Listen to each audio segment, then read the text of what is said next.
Hello and welcome to this edition of the Bravas Luxury Living Podcast. Today we're going to spend some time on audio and all things audio in the home. Keith, I know this is a subject that you've been working on in your home as well, haven't you? I absolutely have. Yeah, this is a fun subject. This is these are the toys that we get to play with, so this is exciting. Okay, Keith, I'm going to introduce our guest in a minute, but I'm going to do so in a way that may make him smile, even if it makes no sense to you. Years ago, the BBC World Service always used to introduce its hourly news with now the news in English. So, given that our guest, Alex Camara, the CEO of AudioControl, is Brit too. Hello, Alex. I think we can do this show in English, don't you?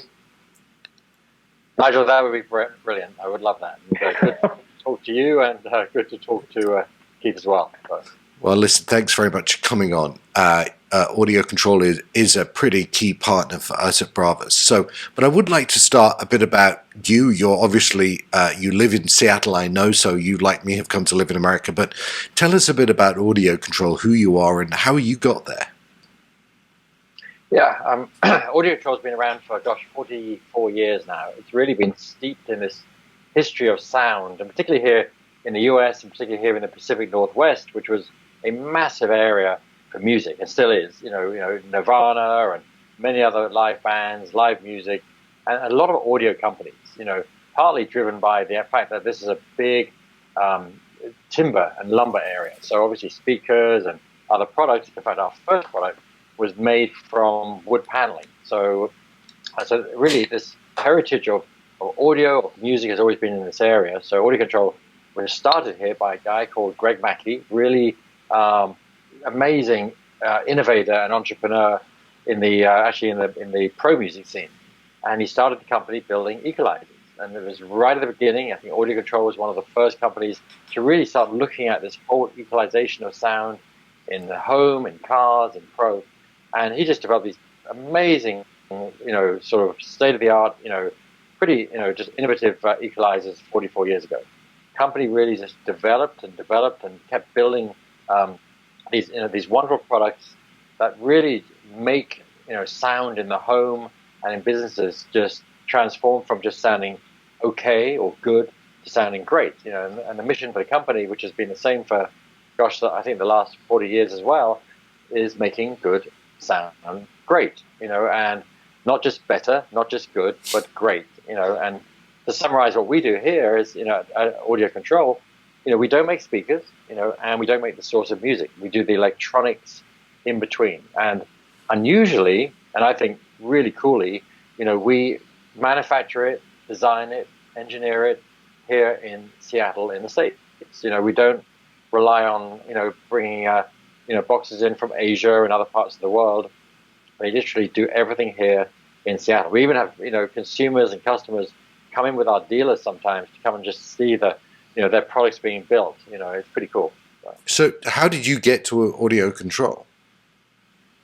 So I've always been involved. I've always loved music. I mean, music has just been a passion of mine, since I was a kid. Love live concerts, love live music, love entertainment, love movies. So a lot of it for me was just, just that passion of just really enjoying entertainment and also delivering entertainment to others as well. For me personally, I was involved in actually technology for a lot of my career. I was part of a team at Coinstar and Redbox, the DVD company, and worked on a number of different areas like that. And then had the chance to come into Seattle and really, meet the owners of AudioControl, and they were looking for someone to join them as a CEO. I saw this amazing company that had great engineering, great distribution, customers that just loved the product in their homes. I remember, when I was sort of interviewing for the role originally, just visiting people's homes and listening to the differences and hearing what they thought about AudioControl. And it's not a name that's like, plastered across, the billboards. It's a very specialist brand, really cool products, but the customers I spoke to were like, oh my God, this has just transformed my theater, transformed my experience, the reliability and so on and so on. So I think at that time, I interviewed, loved what I was hearing, great team of people here, and joined them. And the rest is history. You talked a bit about what you do, but you don't necessarily do speakers. So why, when someone's sort of speccing out, when somebody's getting ready to put audio into the home, when should they think about audio control? When do you get, what part of the solution do you guys want to be involved in? So for me, it's a really fundamental, important question. Most of our friends, our consumer friends, the people that buy our products, they really start off thinking about the speaker, because people candidly forget about the electronics. They're like, oh my God, I want this wonderful speakers, I want these speakers, that speaker, and even when people listen to music these days, they go, oh gosh, the speaker's amazing, listen to this in this room, when it's not just the speaker.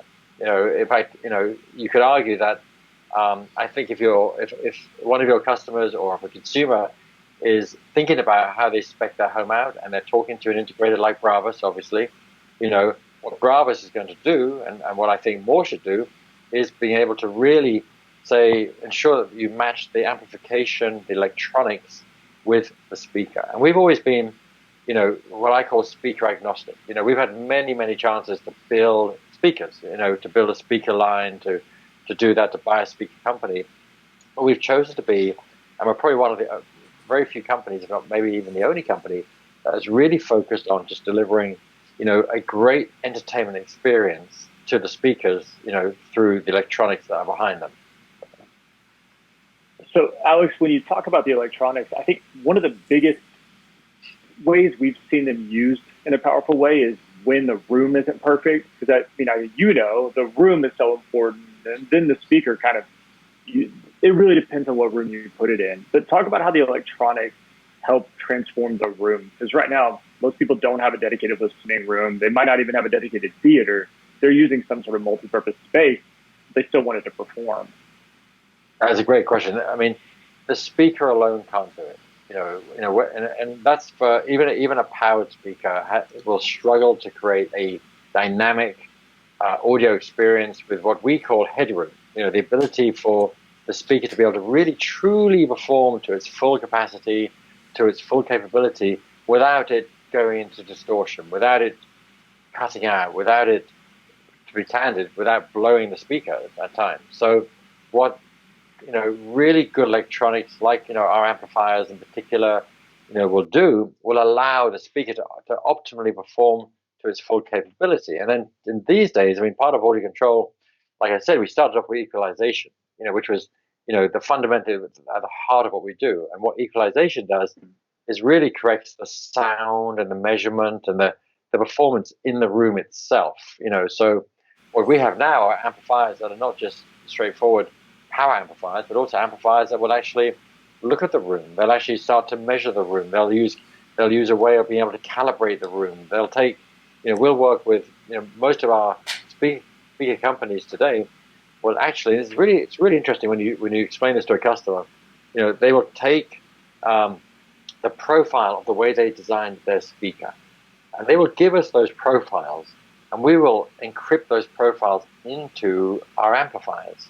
So basically, when you put, an example of a speaker into a house, and whether it's multi-room speakers, whether it's a theater, our amplifiers are already calibrated. Now, most companies don't do that because they're focused on their speaker only.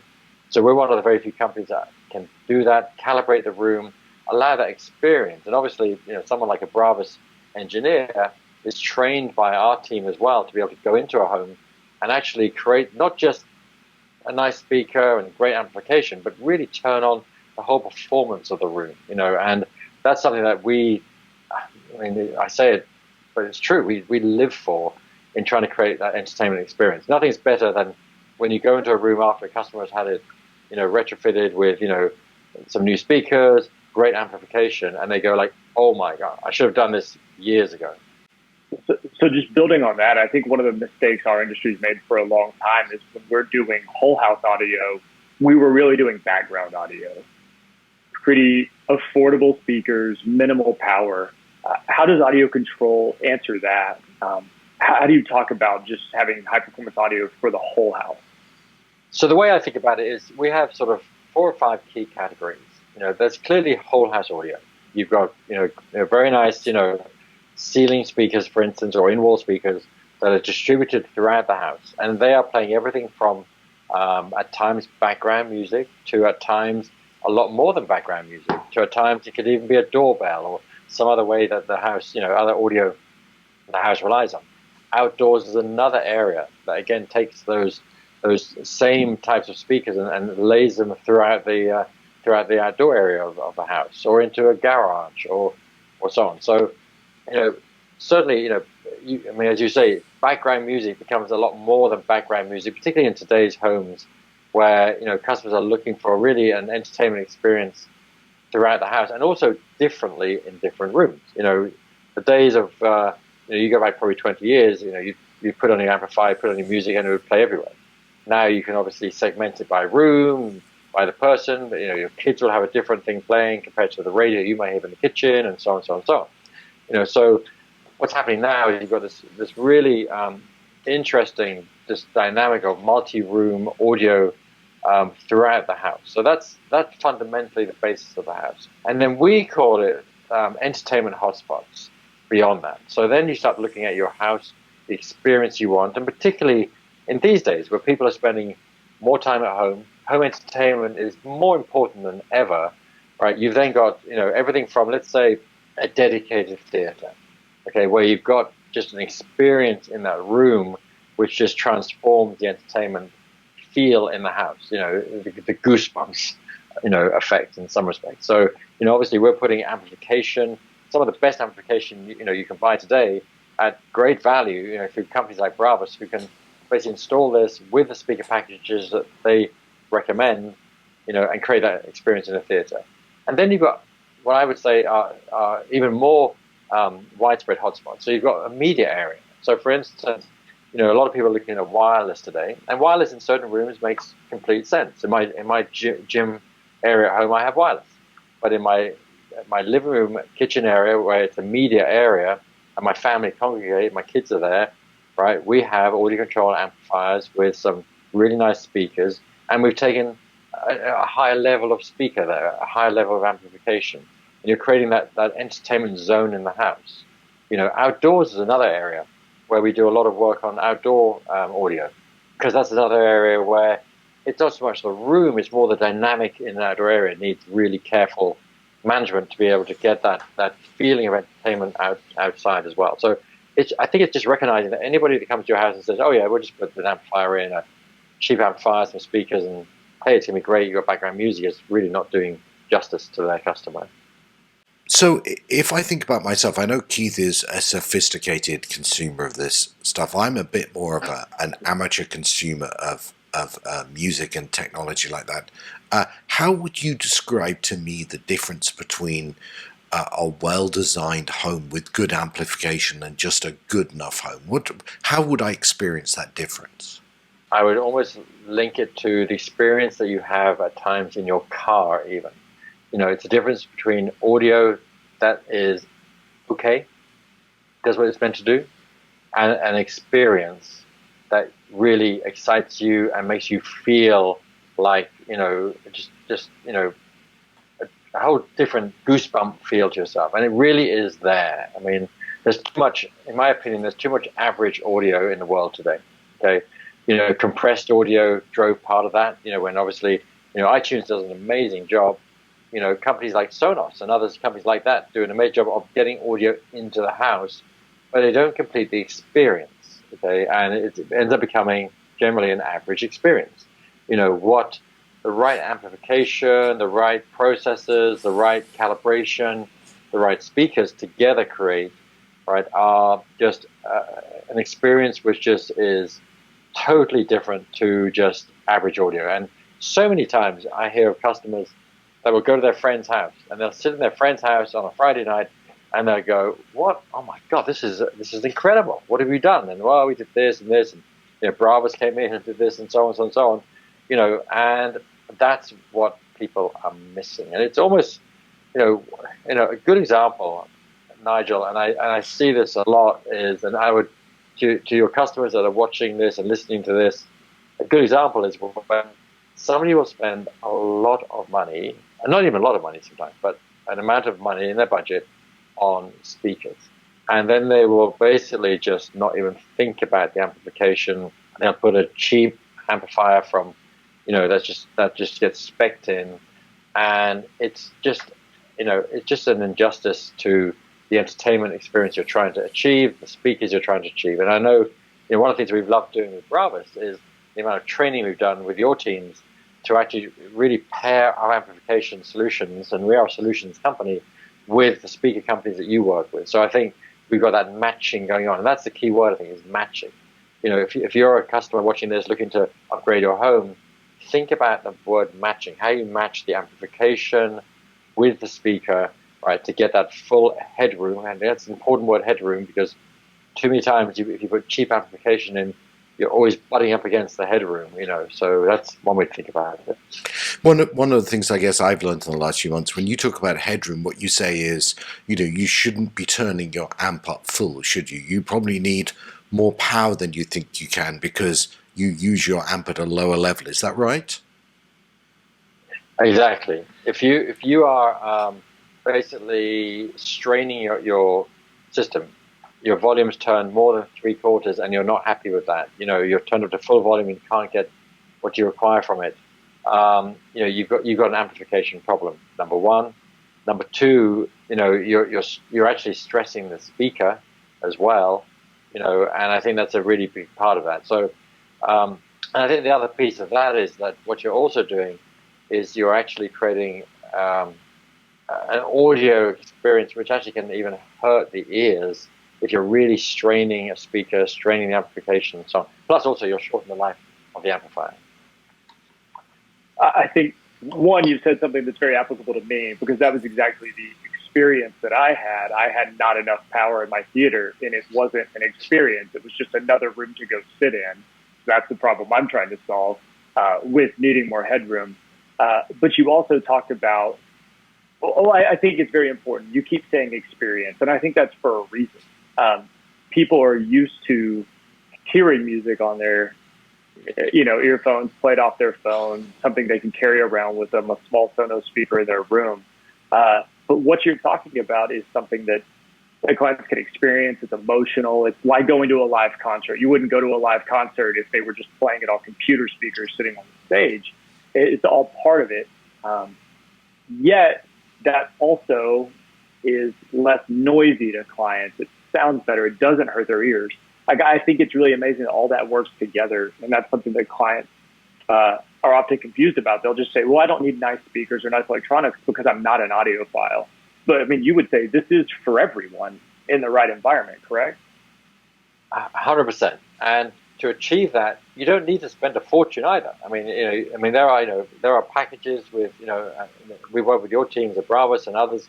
There are packages that basically will allow a really good experience at a very fair and a good, sort of value proposition, depending on what you're trying to achieve. And I think part of the interesting thing, what you're saying, Keith, let's not forget, it's well proven that 50% of the entertainment experience at a theater, or I would say a cinema, coming from Britain, is down to the audio. Okay, and I think that's so important, to remember. Yes, of course, you want a good screen, and you want a good, you don't want to have blur, a lower resolution screen. But 50% of the movie is about audio, and I think we have to remember that in the home. I would argue it's even more than 50% of the experience. I would much rather listen to a great soundtrack with no picture than watch a great movie with no audio. Yeah, I agree. And it's interesting. We did a project with Bravas, I think about 6 months ago now, and I think we put in our home theater solutions. I think it was a Maestro, and we call it a Maestro processor, and the amplification that goes with that, which is called a Savoy. And that customer didn't even watch movies. Customer put it in there to create audio, the audio experience that she wanted. It was a lady who was just, she just wanted to hear audio throughout the house, the audio in the media area, right, the way she wanted to experience it. So that's a good example, yeah. I wonder whether it matters what source. I mean, we talked about movies and music. Do you care about source, whether it comes from, and it's people probably don't have iPods anymore, but the different streaming services? How much difference does that make to the quality of the sound? Yeah, I think that's really important, Nigel. And obviously, there's a lot of compressed music out there. iTunes does a great job, but the majority of that is compressed music. Sonos does a great job, but the majority of that is compressed music. All of these companies, majority that's fed into your home today is compressed because they're trying to protect their bandwidth. They're trying to protect the fact that they don't want everybody, basically downloading what we would call raw audio files, HD files, high definition files from their servers. So one of the things that you should do, and it also transforms the experience, is make sure you download basically high resolution music, high resolution content, from these companies. And you can actually go into most of these companies, set up features and actually adjust it. So in iTunes, you can go in and adjust it. I think it's called FLAC, F-L-A-C, but you can adjust it so that you get FLAC file quality music being downloaded. Now, it takes more room, obviously. It's instead of a 4 megabyte soundtrack, you've probably got, 22 megabytes, but the point being that also is a major thing that people don't realize. It's really surprising people don't understand that. I think most of those companies do a great job getting the music into your home. I think you just have to have a way to make sure that you upgrade that to, the high definition or high resolution, and go from there. I think you make a really good point, because that is one of the things we started talking about years ago with Sonos, was it was giving people music back. And now with companies like AudioControl and the speaker brands we carry, we're giving them the experience of music back. They already know how to get it into their home. Now we're helping them enjoy it in a way that's meaningful in their home. And again, I think to that point, you hit the nail on the head. I mean, we spend a lot of time with speaker companies, including Sonos. I mean, we have a ton of our customers who actually love Sonos, and companies like Sonos. There's many. But they love the Sonos experience, but they'll actually pair it with AudioControl amplification, and they'll basically take the level up, they'll take the quality up, they'll take the resolution up, and that's something that they really enjoy doing. And Sonos, does a great job in many of the wireless solutions they have, but they recognize that obviously we can provide a stronger, higher level of performance from those solutions in the home today. Alex, we have a lot of solutions for people who are doing a major remodel or building a new home. But what if somebody wants to incorporate really high quality audio in their existing home? What are their options? Well, they have a ton of options. And the first thing I would do, seriously, is start talking to companies like yourself at Bravas early. Don't wait until your general contractor has already spec'd out the home or even has started work. Even if it's something that may happen in 6 months' time, talk to Bravas or other companies like Bravas early in the whole project, because 90% of wiring and projects in a home can be done, without any problem at all generally. Now, if it's a home that's 300 years old, that can be different. But talk early, in the right areas of the house, ensure that you're getting the right solution. Using AudioControl, for instance, amplification, most of that are wired solutions, so they need to be looked at early in the whole project. So that's the big thing. I get frustrated when people, come too late, into the mix, and talk to companies like yourself, when literally the GC is painting the walls, and so on. A great conversation. I'm sure we could talk more about this. Before we let you go, we have our 3 questions we ask all our guests. So we're going to try and get you to answer them as well. Short answers. What's the one piece of home technology, first of all, that you think you couldn't live without? It is my Omega celery juicer.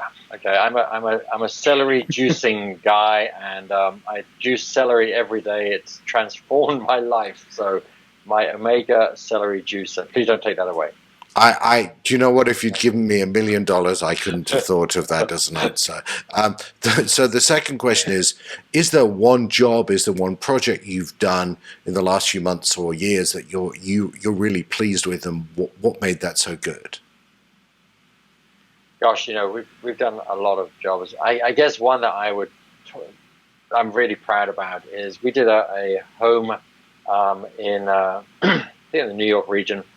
And the owner was a movie producer, a movie buff, lives for movies, and I think he had like 2 theater rooms, and more importantly, he had 3 media areas for his family. And we basically did the whole house. We did the amplification, and when you hear a person and a family that lives in movies, he's a producer, a director. You would know his name. I can't say his name, but and that person, you blow them away with the experience they're getting.